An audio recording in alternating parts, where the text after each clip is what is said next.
It's time to pass the baton to the students and watch in amazement as they skillfully share what they have learned.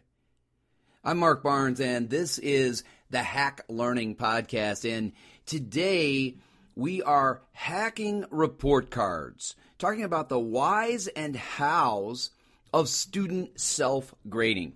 In the open, you heard from Star Sackstein, and that is a quote from her book, Hacking Assessment, 10 Ways to Go Gradeless in a Traditional Grades School. And in Hacking Assessment, Sackstein talks about moving away from traditional grades. This is something we've talked about often on this show, and we've talked about how testing is not assessment. We had an episode where we heard from second grade teacher Mike Dunley, and he shared a story about how his students talked all about assessing their own performance, and they didn't use grades to do it. They came up with their own plan, which was pretty cool. So Sackstein talks all about this, the transition away from numbers, percentages, letters, anything we might call a mark or a grade that is designed to assess learning. She talks about creating an ongoing conversation about learning in class, how to use digital tools to demonstrate achievement, all of these things, and people like it. I get feedback from people on Twitter, on Facebook, the blogs that I write, even in person, and they say this idea of talking to kids about grades is fantastic, or talking to them about achievement rather than giving them a grade. And we like that. And I can observe them, and I can see their work, and I can carry on a conversation about it and ask questions and do all of the things that really facilitate learning and help kids embrace learning for its own sake rather than for the grade. But ultimately, people struggle when it comes time for report cards. Most schools still have report cards. Even if administrators are on board with de-emphasizing grades, our society unfortunately still mandates report cards because it's what we know. It's how most parents think they understand what their kids are doing in school if they get this piece of paper with a letter on it, or in some places a number. So teachers who are moving to what Sackstein refers to in Hacking Assessment as the no grades classroom say, I love this environment, but report cards come around, and what do I do? Because I have to put a grade on a report card, but if I'm running a no grades classroom throughout the marking period, and I'm not putting numbers, letters, percentages on my students' activities and projects, how do we then put a grade on something if we haven't been doing it all along? And it's an important question and a reasonable one.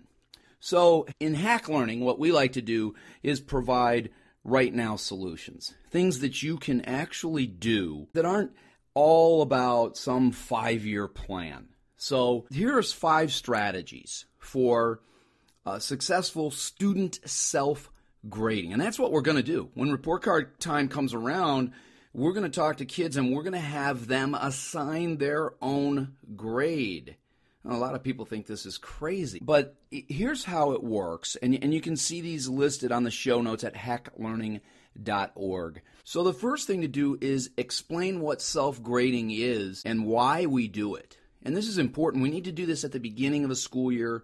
We need to do it throughout marking periods. We really need to revisit this subject often as a year goes by, because students are so stuck in this traditional grades world that it becomes a difficult transition to get out of it. The what we're doing with self-grading is easy.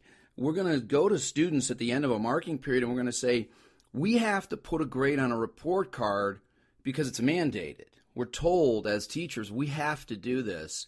So I'm not going to judge your work with a number or a letter because I haven't been doing that all marking period, so I'm not going to start now. But because we have to do this, I'm going to sit down with you and say, what grade do you think should go on this report card based on what you've done? That's the what we're going to do. You know, the why, I don't think it's complicated either. but it's a little bit philosophical. So this is a conversation that may take longer, and it's one that has to be ongoing. I used to tell my students in my own no grades classroom, when they would say, why don't you put a grade on the work? Because other teachers do. I would say, because first of all, the grade says nothing about you as a learner.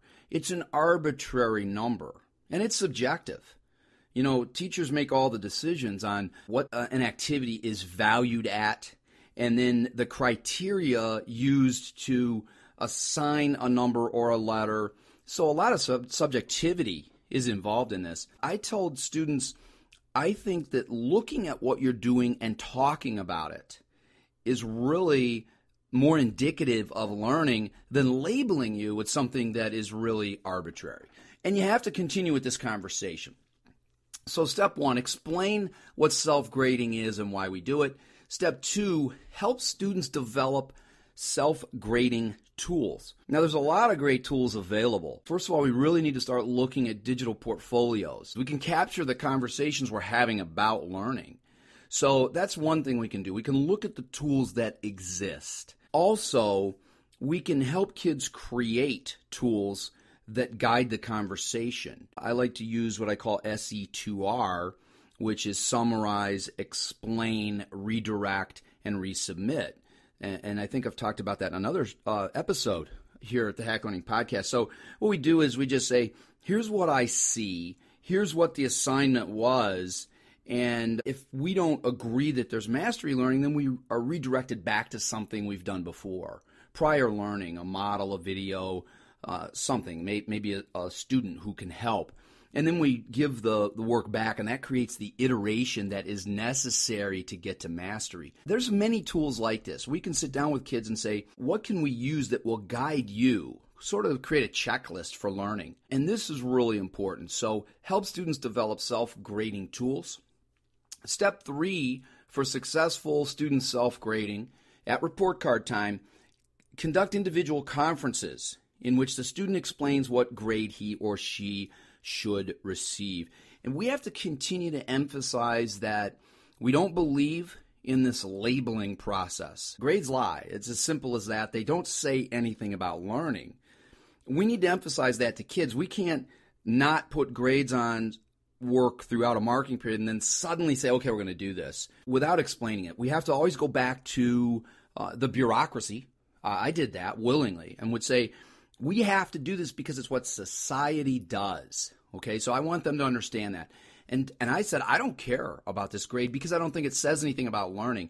So we sit down and we have a conference and we look back, and this really becomes a marvelous time of reflection. Looking back on a marking period, and if you're using an e-portfolio tool, something like FreshGrade, where we've captured artifacts throughout a marking period, and I can see video and I can see pictures, an ongoing written conversation, dialogue with teacher and student and with student and their peers, and we can talk about this and we can look at it, and then the student can say, here's what I did, here's why I did it, here's what I learned. And then ultimately we just fall back on that traditional system that we want to get away from, and we say, based on this system, you know, if an A means excellent, and it's really misleading. So it's a tricky thing. It's a slippery slope, I think. But we have to do it because we have to put something on a report card until report cards go away. And they will one day. And I always told my students that as well. So look at what you've done, and then based on the system you understand, you say what the grade is.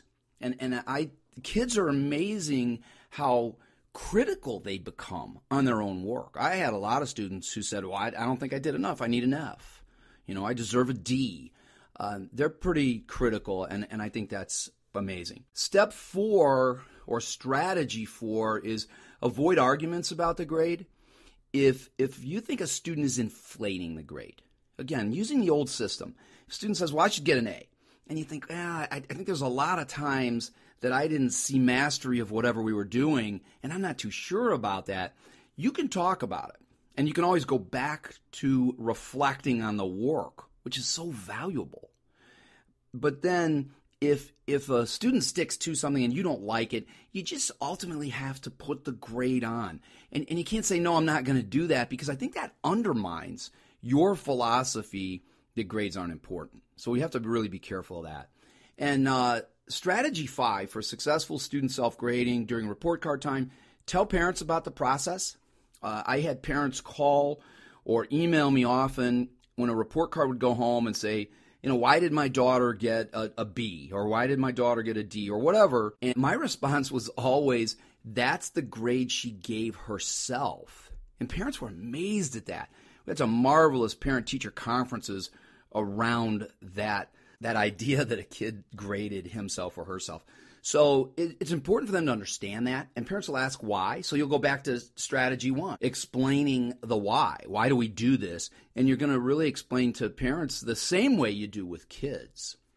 So we're really hacking report cards. The idea that we can use a report card even in a no grades classroom.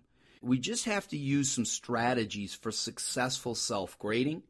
And again, you can check all of these 5 tips we've talked about today.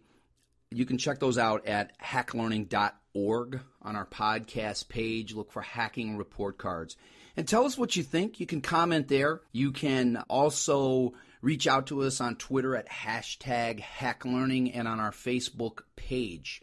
So let's continue the conversation. The Hack Learning podcast is a proud member of the Education Podcast Network. Check that out because there's so many great shows there. Also, you can now get the Hack Learning Podcast on iTunes. It's an app. You can download it, listen to all the episodes directly from your app. Check us out on iTunes, on Stitcher, all over the place. Give us a review if you feel like telling the world about hack learning. Thanks for listening. We will see you next time.